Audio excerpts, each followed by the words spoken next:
General Ashok Mehta, defense analyst, General Shankar Prasad, defense analyst, Commodore R.S. Vasan, head of security and strategic studies at Center for Asia Studies, and Seshadri Chari, convener of the Foreign Affairs Cell of the Bharatiya Janata Party. Gentlemen, thank you very much.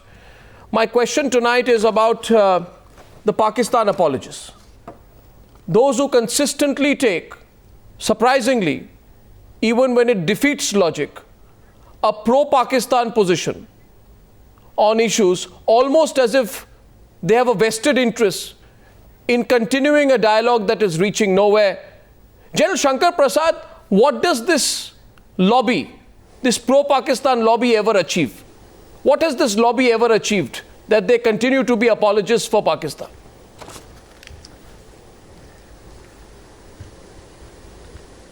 I don't understand why they do it. I don't see any signs of anything positive emerging out of it.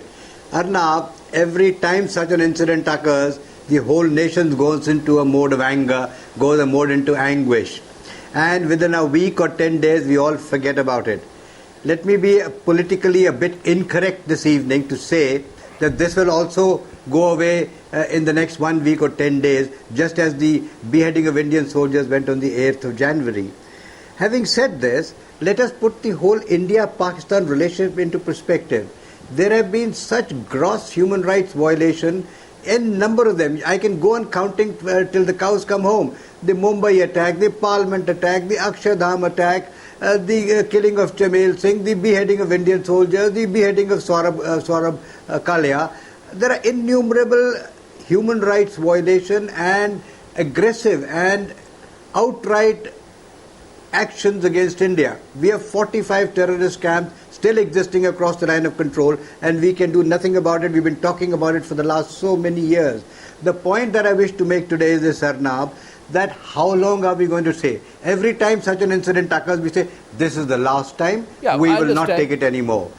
But we again forget after 1 week. Today, every single political party is taking mileage out of it. There isn't a political party. General Prasad, I was shocked today. I was shocked today that, I mean, this happens in very few countries. That even when Pakistan has not even released his body, the same group of people, General Ashok Mehta, start parroting a bizarre line. Don't play it up. Don't play it up. Don't talk about it. This will derail the peace process. No, absolutely. I mean, tell me, General Mehta, where do these people get their logic from? Are they not embarrassed about their own increasing irrelevance? Why do they talk like that, General Mehta? I think they have a certain vested interest to keep this dialogue going, and for a large part, I would believe that the Prime Minister of India has a mission, and that mission is to visit Pakistan before he demits office. And that mission can only be completed provided this conversation with Pakistan goes on uninterrupted and uninterruptibly, which I think it has been amply proven over the last at least 6 years since the attack, the Mumbai attack, that this unconditional dialogue has no space because it demeans the country's stature, and it also shows us in very bad light. I think this particular incident that has happened, Sarabjit's incident, the first thing we should demand of Pakistan is an independent inquiry, and that independent inquiry will expose the complete negligence, the gross barbarity of the attack. No, why are now, having done that, let me just because we are dealing with this one particular incident, but we will have a new government coming in Pakistan, and it is time, high time, that the government of India revisits its Pakistan policy, but in order to have a Pakistan policy, and for that matter a China policy, at least on the Pakistan policy and the China policy, we must have an all-party consensus. Agreed. So that when the country speaks, it speaks with one voice. No, but why are these? Because you can. Today there is a growing view, General Mehta, that in our national capital, there are a group of people who only believe in one thing vis-a-vis Pakistan, which is appeasement. Appeasement and constant appeasement. And Pakistan's constant response to these people is of perfidy and duplicity. We maintain a charade of a dialogue without any tangible outcomes. And this is the same group which since this morning, Seshadri Chari, even when the body has not been returned, have gone on saying, don't play it up, don't play it up, don't talk about it. Seshadri Chari, tell me, what is the vested interest here that people don't even speak up for their national interest in a case such as this? They don't want to talk about Chamal Singh, they don't want to talk about Sarabjit. What is the vested interest playing here? You know, it is true there is a vested interest, no doubt about it. But what is more interesting and appalling also is a very large section of the Indian political spectrum believes that India's Muslim vote bank is linked with the Pakistan area.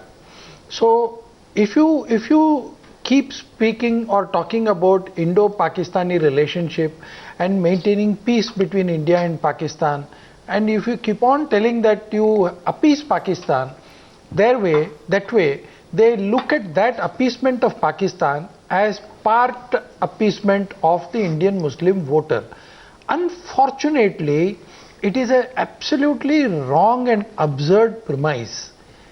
In fact, a very large section of the Urdu press has criticized Pakistan. Unfortunately, in Pakistan, have not yet come across journalists or the civil society standing up against their own government. So having said this, the most important aspect in the whole thing is the foreign policy and diplomacy is not just a policy which is worked out in a air-conditioned cabin and passed out. This basically requires leadership. And what we are lacking today is absolute non-functional leadership.